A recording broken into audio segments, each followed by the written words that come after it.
হচ্ছে 192.168.0.1।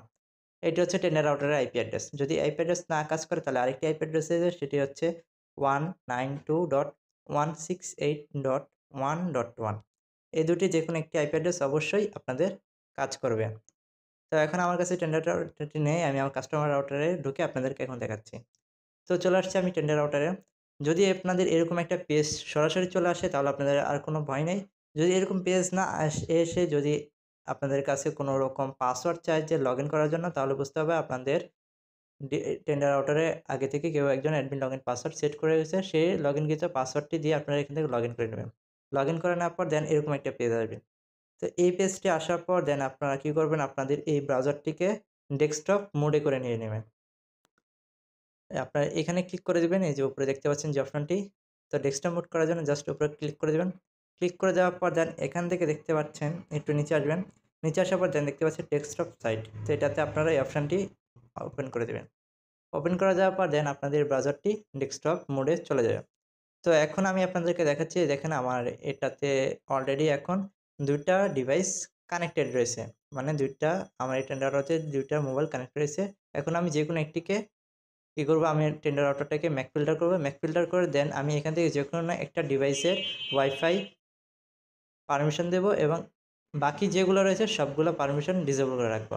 তো এটি করার জন্য জাস্ট আপনারা কী করবেন, আপনাদের ফার্স্ট অফ অল আপনাদের যেসব ডিভাইস রয়েছে সেসব ডিভাইসের যেকোনো একটি ম্যাক অ্যাড্রেস আপনারা কপি করবেন। তো ম্যাক অ্যাড্রেস কপি করার জন্য জাস্ট আপনারা চলে যাবেন এখান থেকে, এই যে ব্যান্ডউইথ কন্ট্রোল দেখতে পাচ্ছেন। তো ব্যান্ডউইথ কন্ট্রোলে চলে যাবেন। ব্যান্ডউইথ কন্ট্রোলে যাওয়ার পর দেন এখান থেকে আপনারা এই যে আমি Realme C21 এটার ম্যাক অ্যাড্রেস ফিল্টার করে দেন এটাকে শুধুমাত্র ইন্টারনেট অ্যাক্সেসের পারমিশন দেব, বাকিগুলি বন্ধ করে দেবেন। তো এটি করার জন্য জাস্ট আপনারা ম্যাক অ্যাড্রেস হিসাবে এই যে নিচে দেখতে পাচ্ছেন CA428092E59 এটা হচ্ছে ম্যাক অ্যাড্রেস। তো এটা আপনারা কপি করবেন। কপি করার জন্য জাস্ট আপনারা এটা একটু জুম ইন করে নেবেন। জুম ইন করে নেওয়ার পর দেন এখানে টিপ দিয়ে ধরে রাখবেন। ধরে রেখে এটা পুরাটা কপি করে নেবেন যতটুকু আছে। তো কপি করা হয়ে গেছে। কপি করার পর দেন আপনারা এখান থেকে জাস্ট এই যে অ্যাডভান্স দেখতে পাচ্ছেন, অ্যাডভান্স এই অপশনটিতে ক্লিক করে দিবেন। তো অ্যাডভান্স অপশনটিতে ক্লিক করার পর দেন এখানে আপনারা যে উপরে দেখতে পাচ্ছেন MAC address filter mode, black list, white list. এখানে ২ টা অপশন রয়েছে। যদি আপনি ম্যাক অ্যাড্রেস এখানে এড করে যদি ব্ল্যাক লিস্টে দেন তাহলে ওই ডিভাইসটি শুধুমাত্র ব্লক হবে। আর যদি আপনি ম্যাক অ্যাড্রেস এখানে দিয়ে দেন হোয়াইট লিস্টে এনেবল করে দেন তাহলে আপনার এখানে যেসব ম্যাক অ্যাড্রেস রয়েছে শুধুমাত্র সেসব ম্যাক অ্যাড্রেসের ডিভাইসগুলি ইন্টারনেট চালাতে পারবে, বাকি একটাও চালাতে পারবে না। তো আমি কি করব, হোয়াইট লিস্টে যাব। হোয়াইট লিস্টে যাওয়ার পর দেন আমি যে ম্যাক অ্যাড্রেসটি কপি করেছিলাম সেখান থেকে জাস্ট এটা পেস্ট করে দেবেন। আর এখানে একটা কথা আছে, অনেকে আপনারা দেখবেন যে ম্যাক ফিল্টার এই অপশনটা কিন্তু আসবে না। এটা হচ্ছে রাউটারের মূল কারণ। যদি আপনাদের রাউটারটি নতুন যে ফার্মওয়্যার ভার্সনটি রয়েছে এই ফার্মওয়্যার ভার্সনে যদি আপডেট করা থাকে তাহলেই আসবে, পুরান যে রাউটারগুলি আছে সেগুলো কিন্তু আসবে না। তো এর জন্য আপনারা কী করবেন, জাস্ট আপনাদের রাউটারের ফার্মওয়্যার ভার্সনটি আপডেট করে নেবেন।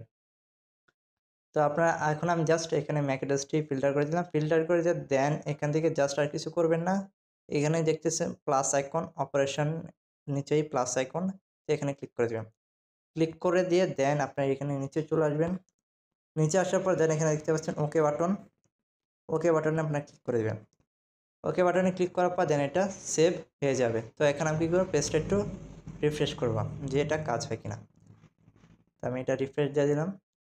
রিফ্রেশ করার পর দেন এখানে দেখতে পাচ্ছেন আমার ২ টো ডিভাইস ছিল, সেখান থেকে মাত্র এখন একটা ডিভাইস কানেক্টেড আছে। তার মানে আমি সাকসেসফুল। তো এইভাবে আপনার